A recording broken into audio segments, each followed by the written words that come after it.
Can you fathom the mystery of a defeat that shook the world, the defeat of Alexander, son of Marduk? Picture it.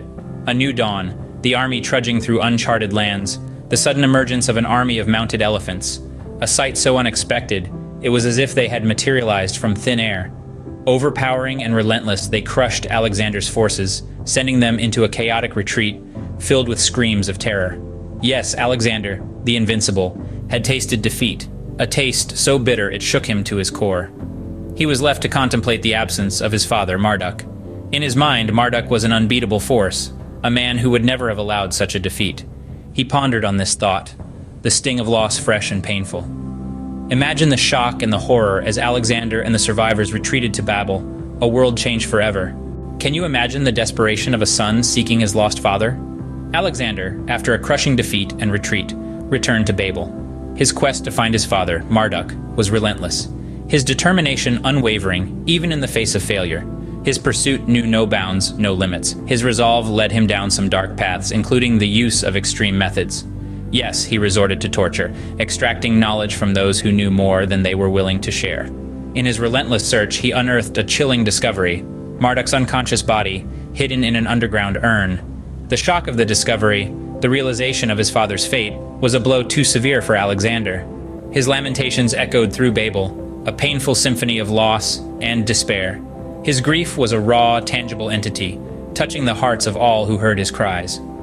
In the end, Alexander found his father, but not in the way he had hoped. Have you ever wondered how quickly admiration can turn into contempt?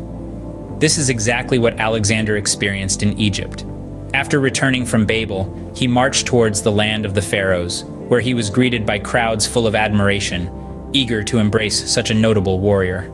The Egyptians showered him with praise and gifts, honoring his bravery and courage. The first night was one of grand celebration and revelry, a night where Alexander publicly acknowledged his homosexuality, introducing his youthful and beautiful consort to all. However, as dawn broke, the tide had turned. The adoring crowds had been replaced by suspicious glares.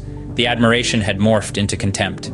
Alexander, caught off guard, sought to remedy the situation by inviting everyone to another celebration. To his surprise, not even half the crowd showed up. A stark contrast to the jubilant reception he had received just a day before, leaving Alexander perplexed and disheartened. His consort tried to console him, but Alexander had made up his mind. He declared, "Tonight, I will leave to see my father, Marduk. You won't come with me. You will find another darling without a doubt. I have to go because I want to be next to him." The days that followed saw the repetition of these nights, until one day, Alexander did not wake up.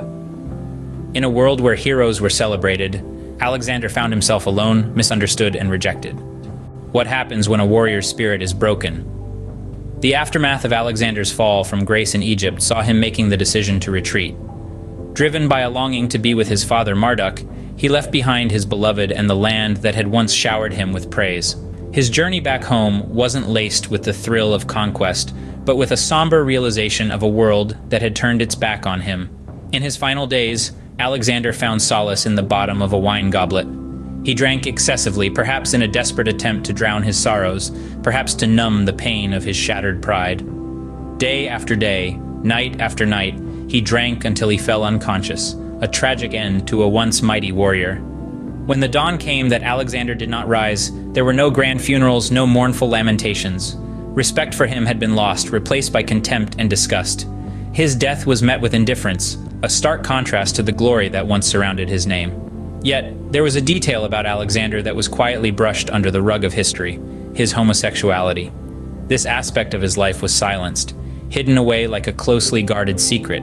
But it was a part of him, a part of his story. In the end, Alexander, the son of Marduk, the conqueror of the world, died alone and forgotten. But his story lives on, a testament to the human spirit and its unending quest for truth and understanding.